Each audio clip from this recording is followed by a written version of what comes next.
Hello, നമുക്ക് Frankfurt വരെ പോയാലോ? ജർമ്മനി പോലെയുള്ള ഒരു രാജ്യത്ത് എത്തിച്ചേരുന്ന മലയാളികൾ ഏറ്റവും കൂടുതൽ ഫേസ് ചെയ്യുന്ന ഒരു പ്രോബ്ലം ആയിരിക്കും കമ്മ്യൂണിക്കേഷൻ പ്രോബ്ലം, പ്രത്യേകിച്ച് ജോലി ചെയ്യുന്ന സ്ഥലങ്ങളിൽ. UK, കാനഡയൊക്കെ വെച്ച് നോക്കുമ്പം ഇവിടെ മലയാളികൾ പൊതുവെ കുറവാണ്. ഇപ്പോഴൊക്കെയാണ് കൂടുതലും മലയാളികൾ ജർമ്മനി പ്രിഫർ ചെയ്യുന്നത്.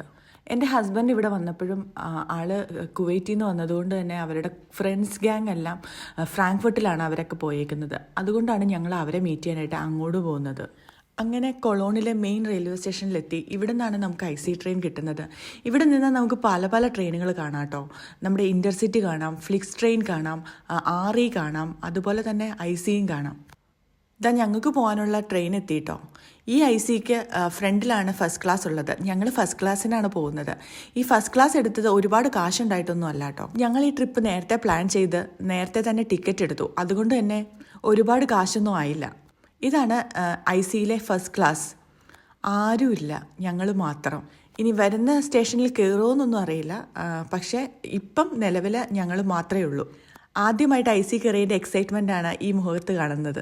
യൂറോപ്പിലെ ഈ IC ട്രെയിൻ കോപ്പി അടിച്ചതാണോ നമ്മുടെ നാട്ടിലത്തെ വന്ദേ ഭാരത് എന്ന് എനിക്കൊരു ഡൗട്ടുണ്ട്. കാരണം ഇതിനകത്തെ ഫീച്ചേഴ്സ് ഓൾമോസ്റ്റ് സെയിം ആണ് വന്ദേ ഭാരതിൽ. അങ്ങനെ ഞങ്ങളുടെ യാത്ര തുടങ്ങി.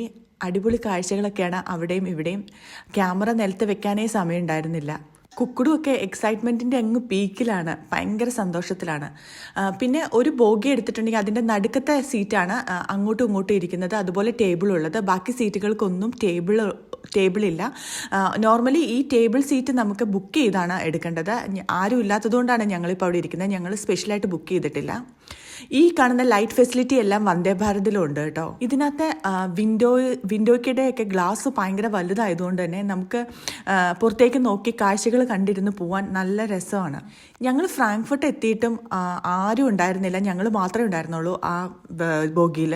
അങ്ങനെ ഞങ്ങൾ ഫ്രാങ്ക്ഫർട്ട് എത്തി. ഫ്രാങ്ക്ഫർട്ട് റെയിൽവേ സ്റ്റേഷൻ ഇത് മെയിൻ റെയിൽവേ സ്റ്റേഷനാണ്. ഇതൊരു വലിയൊരു റെയിൽവേ സ്റ്റേഷനാണ്. ഈ ഫ്രാങ്ക്ഫർട്ട് മെയിൻ റെയിൽവേ സ്റ്റേഷൻ കഴിഞ്ഞാൽ പിന്നെ നമുക്ക് എയർപോർട്ടിൽ ഇറങ്ങാനായിട്ടുള്ള ഒരു റെയിൽവേ സ്റ്റേഷൻ ഉണ്ട്. അടുത്ത സ്റ്റോപ്പ് അവിടെയാണ്. ഈ റെയിൽവേ സ്റ്റേഷൻ തന്നെ കാണാൻ ഒരുപാടുണ്ട് കേട്ടോ. ഇവിടെ കുറേ മലയാളി കടകളുണ്ട്. അതിൻ്റെ ഒന്നും വീഡിയോ എടുക്കാനായിട്ട് പറ്റിയില്ല. ഓൾമോസ്റ്റ് എല്ലാ ഇൻ്റർനാഷണൽ ബ്രാൻഡ്സും ഈ ഫ്രാങ്ക്ഫർട്ട് മെയിൻ റെയിൽവേ സ്റ്റേഷനിലുണ്ട്. അപ്പം ഞങ്ങൾ കാഴ്ചകളൊക്കെ കണ്ടിരുന്ന് ഞങ്ങളുടെ ഫ്രണ്ട് ഞങ്ങളെ കൂട്ടാനായിട്ട് വന്നു. ഇനി വീണ്ടും അടുത്ത വീഡിയോയിൽ കാണാം.